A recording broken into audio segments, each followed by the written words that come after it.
תחת נחת זרוענו בימים הקרובים. Untuk mengupas serangan Israel terhadap Iran, kita bahas bersama Teguh Reza Syah, pengamat hubungan internasional Universitas Padjadjaran. Pak Reza, selamat petang. Selamat petang, salam dari Bandung. Oke Pak Reza, Amerika sudah bilang dia tidak terlibat, tapi tahu sudah diakui oleh Presiden Trump. Kemudian juga dampaknya adalah perundingan nuklir dengan Amerika Serikat sudah dipastikan batal. Bagaimana kita bisa membaca benang merah di antara semua ini, Pak Reza? Saya pikir Iran sudah cukup bukti bahwa terselenggaranya perjanjian nuklir ataupun tidak terselenggaranya perjanjian nuklir, Amerika Serikat tidak, karena dalam bayangan para pimpinan Iran itu mereka satu stigma bahwa Amerika Serikat itu dikenal sebagai syaitanul akbar atau setan besar yang kalau berbicara itu bohong, kalau membuat komitmen itu akan ingkar, dan kalau terlibat dalam perjanjian-perjanjian itu mereka akan menggunting dalam lipatan. Untuk itu Iran sudah melihat bahwa keberhasilan Israel menyerang Iran itu tidak terlepas dari pangkalan-pangkalan militer Amerika Serikat yang ada di sana. Misalnya di Qatar, di Bahrain, di Kuwait, dan Uni Arab Emirat. Itu analisis dari pihak Iran. Pada saat yang sama, dari pihak Israel juga sangat percaya diri, di mana mereka punya kemampuan yang sangat sistemik, namanya itu kombinasi dari command, control, computing, surveillance, reconnaissance, dan counterintelligence. Dan sistem intelijen Israel memang sangat luar biasa, dan mereka bisa mendeteksi dengan sangat spesifik di mana beradanya pakar-pakar nuklir Iran, dan juga di mana beradanya jenderal-jenderal Iran tersebut. Jadi ini sangat menarik, tapi saat yang sama kita juga lihat bahwa yang Iran kirimkan itu baru berjumlah 100 misil. Misalnya kalau kita perhatikan statement dari pejabat-pejabat Amerika Serikat di Kongres, mereka mengatakan Iran itu sebenarnya masih memiliki 3.000 ballistic missile. Ini adalah statement dari General Kenneth McKenzie yang berbicara di depan Komite Senat itu sekitar tahun 2002 silam, dan dia mempercayai bahwa sanksi yang diberikan oleh Barat terhadap Iran itu tidak mempan, dan Iran terus mampu membuat perangkat-perangkat perang, terutama sekali drone dan misil dengan harga yang lebih murah. Jadi ini adalah suatu hal yang menarik, di mana Iran sangat mengandalkan pada drone dan misil, kemudian juga mengandalkan sistem perlindungan keamanan lewat satelit. Konon Iran sudah punya satelit, dan pada saat yang sama Israel sangat mengandalkan pesawat-pesawat siluman mereka. Okay. Dan ini yang menarik bahwa ini adalah revolusi dalam perang modern. Oke, Pak Reza, tapi bagaimana kita juga melihat peran negara-negara besar di belakang konflik ini? Ada siapa saja yang terlibat sebenarnya? Kalau kita mengikuti ya, bahwa yang terlibat itu pasti adalah Amerika Serikat. Dan di belakang, pertama adalah Amerika Serikat, kemudian Jerman ada di situ, Perancis ada di situ, Inggris ada di situ. Tapi di kalangan tiga negara Uni Eropa ini, itu Jerman tampaknya melunak, karena Jerman mulai mengkritisi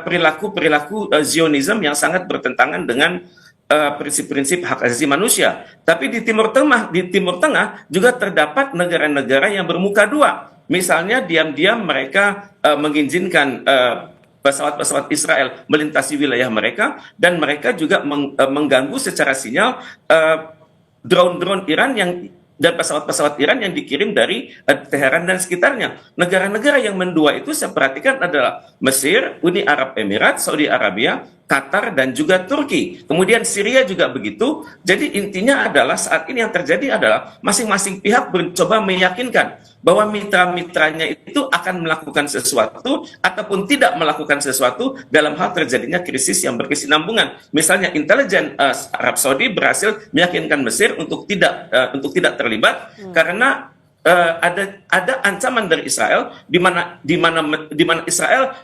berkemampuan meledakkan termonuklir secara terbatas di sekitar Bendungan Aswan, dan Mesir sangat tahu resikonya akan terjadi banjir besar dan juga kematian lebih dari 1 juta jiwa. Pak Reza, jadi ultimatum ini kan juga tapi disampaikan Iran ke beberapa negara, misalnya tadi ada Inggris, kemudian Perancis, dan juga Amerika Serikat. Nah, melihat eskalasinya, apa dampaknya yang akan terasa di Timur Tengah dulu, kemudian juga apa dampak yang akan dirasakan oleh global? Pertama di dampak di Timur Tengah adalah adanya suatu potensi ya, di mana Iran kalau tidak mendapat jawaban yang jelas dari negara-negara Teluk, maka Iran berpotensi menghajar atau menyerang pangkalan-pangkalan militer yang ada di sana, terutama pangkalan-pangkalan militer yang dimiliki oleh Amerika Serikat. Dan untuk itu mereka sudah siap dengan peluru kendali yang khusus, misalnya untuk menyerang pangkalan Al-Udeid Air Base itu yang hanya berjarak 275 km dari Iran, maka tampaknya sudah disiapkan peluru kendali Khalil Fars dan Zohair. Dan untuk Bahrain yang berjarak 1.200 km dari Iran, di mana di situ ada pangkalan Angkatan Laut Amerika Serikat, itu sudah disiapkan Shahab 3 dan Rezvan. Kemudian juga untuk Kuwait, yang di mana ada pangkalan militer Amerika Serikat di sana, dan jarak dari Kuwait adalah 1.400 km dari Teheran, itu sudah disiapkan Rezvan dan Gadar seri H. Untuk Uni Arab Emirat, yang jaraknya adalah 1.700 km dari Iran, sudah disiapkan Gadar seri H dan Gadar seri F. Oke, kalau untuk global bagaimana Pak Reza? Untuk global kita sudah melihat bahwa akan harga-harga minyak sudah harga naik lebih dari 30%. Kemudian juga Iran punya potensi mempengaruhi kelancaran lalu lintas di Selat Hormuz dan di perairan manapun di sekitar Iran. Kemudian juga Iran berpotensi menekan negara-negara tertentu seperti Yaman untuk meningkatkan serangan mereka terhadap lalu lintas dari negara-negara yang pro pada Israel. Jadi ini adalah hal-hal yang sangat mungkin sudah dilakukan oleh kedua negara tersebut. Dalam berupaya meredam konflik ini, apakah juga ada peran-peran yang bisa dimaksimalkan dari Amerika, Rusia maupun Tiongkok juga dalam hal ini, Pak Reza? Saya pikir Tiongkok sangat berkepentingan ya, karena Tiongkok sangat ingin agar di kawasan Timur Tengah tersebut terjadi program-program infrastruktur, kalau bisa melebihi program yang dilakukan oleh Amerika Serikat di Arab Saudi yang senilai 600 miliar dolar. Dan untuk itu Cina sangat mengharapkan terjadinya perdamaian di kawasan itu. Sedangkan Rusia baru membuat suatu kebijakan yang lebih jelas saat nanti adanya pertemuan antara Presiden Prabowo Subianto dengan Vladimir Putin sekitar tanggal 18 sampai 20 Juni bulan ini. Kalau selama ini Indonesia dan Rusia masih menjawab secara normatif, saya sangat berharap nanti akan ada koalisi moral antara Rusia dan Indonesia plus yang didukung oleh negara-negara OKI, negara-negara GNB dan juga negara-negara Arab League ya. Dan saya sangat berharap, dan untuk itu suasana masih cair. Kalau kita berbicara persiapan untuk perang, kedua pihak sudah siap untuk perang. Misalnya Iran saat ini sudah melakukan uji coba atas berbagai peluru kendali, apakah itu yang solid propellant SRBM ataupun liquid propellant SRBM ataupun liquid propellant MRBM maupun solid propellant MRBM, di mana mereka baru saja melantik seorang jenderal baru namanya Brigadir Jenderal Syed Majid Mousavi yang secara khusus menangani Islamic Revolution Guard di bidang teknologi ruang angkasa. Jadi Iran menghadapi masalah di mana banyak jenderal-jenderalnya yang berpotensi memimpin Iran masa depan itu sudah wafat, di mana dalam 36 jam terakhir mereka sudah kehilangan. Dengan kondisi seperti itu, apakah masih terbuka jalan damai, ruang diplomasi dengan mengingat banyak tokoh-tokoh Iran yang tewas dalam itu, eskalasinya juga masih memanas. Adakah ruang diplomasi?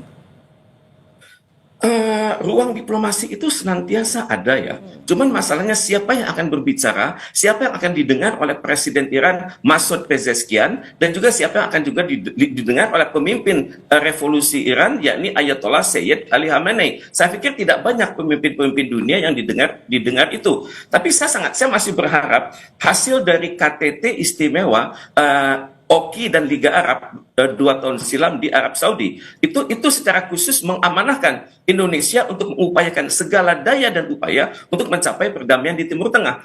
Sekarang situasi adalah lebih dahsyat dari yang diamanahkan oleh OKI dan Liga Arab tersebut. Tapi bagaimanapun Indonesia hendaknya bekerja keras. Bersama Indonesia itu ada ASEAN, ada OKI, ada GNB, ada kerjasama Selatan-Selatan, dan juga biasanya kita didukung oleh Liga Arab. Saya sangat berharap pada detik-detik yang sangat kritis seperti ini, Indonesia mengupayakan sebisa mungkin berkonsultasi dengan Sekjen PBB. Oke, Pak Reza, terima kasih sudah berbagi pandangannya di Kompas Petang. Saya selalu ya Pak Reza.